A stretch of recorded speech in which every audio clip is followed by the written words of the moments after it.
aujourd'hui avec Brigitte Pouliot, spécialiste dans l'utilisation des technologies avec les élèves en difficulté d'apprentissage. Bonjour Brigitte. Bonjour.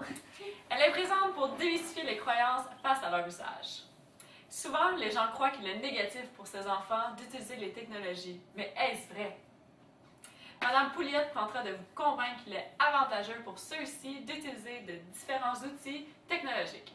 Les sujets suivants seront abordés dans l'entrevue qui suit. Les différents types de difficultés d'apprentissage à l'école, les besoins qui sont comblés par l'éthique, certains outils utilisés, les conditions d'utilisation et les avantages. Alors Brigitte, de quel type de difficultés d'apprentissage parle-t-on à l'école? Lorsque je parle de troubles d'apprentissage, je sous-entends les problèmes permanents d'ordre neurologique.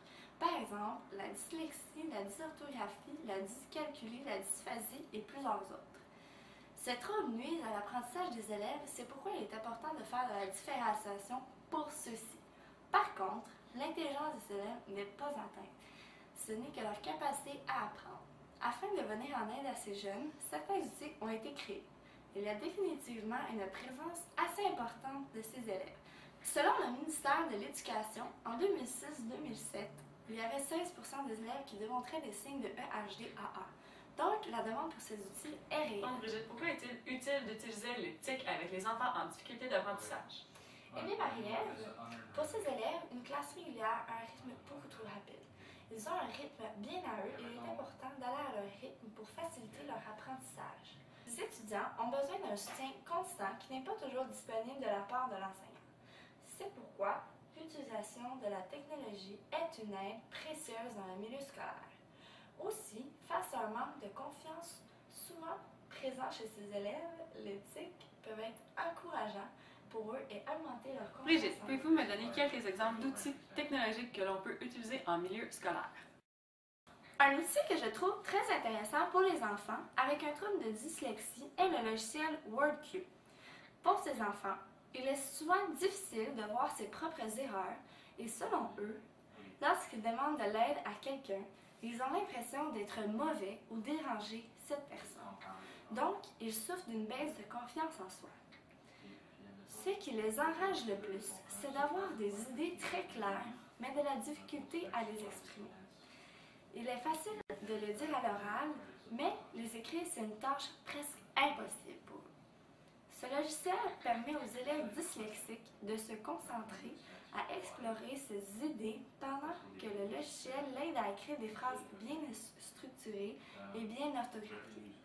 En même temps, il donne des outils pour devenir meilleur en écriture. Il y a un autre outil fabuleux, c'est le logiciel PhonoQuiz. Ce logiciel, présenté comme un jeu télévisé, permet à l'enfant de développer sa conscience phonologique au niveau de la phrase, du mot, la syllabe et du son. Pour aller plus loin, le logiciel pédagogique permet ensuite aux élèves d'associer des images au son du mot. PhonoQuiz comprend une base de données près de 400 mots. Donc, les enfants qui ont beaucoup de difficultés au niveau du langage oral, de la lecture ou de l'écriture peuvent s'améliorer en utilisant ce logiciel. Donc, Brigitte, de quelle manière devrions-nous exploiter les TIC en classe? Eh bien, Marie-Ève, il est important de respecter certaines conditions quant à l'utilisation des TIC en milieu scolaire.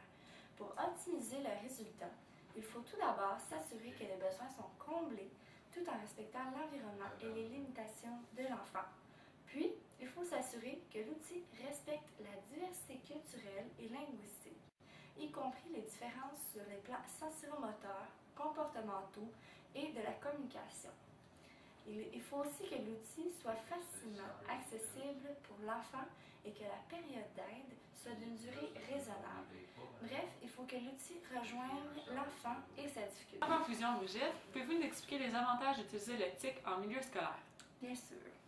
Un des avantages les plus flagrants est la motivation chez l'élève. Certains logiciels pédagogiques sont présentés sous forme de jeu. Donc, ceux-ci peuvent être motivants pour l'élève et ses apprentissages se font graduellement. L'élève n'a plus le sentiment de nuire ou de déranger les autres élèves. Il se sentira mieux dans sa peau, il pourra travailler de façon autonome et à sa vitesse. De plus, l'utilisation des TIC allège la tâche de l'enseignant puisqu'elle peut consacrer plus de temps aux autres élèves qui en ont besoin.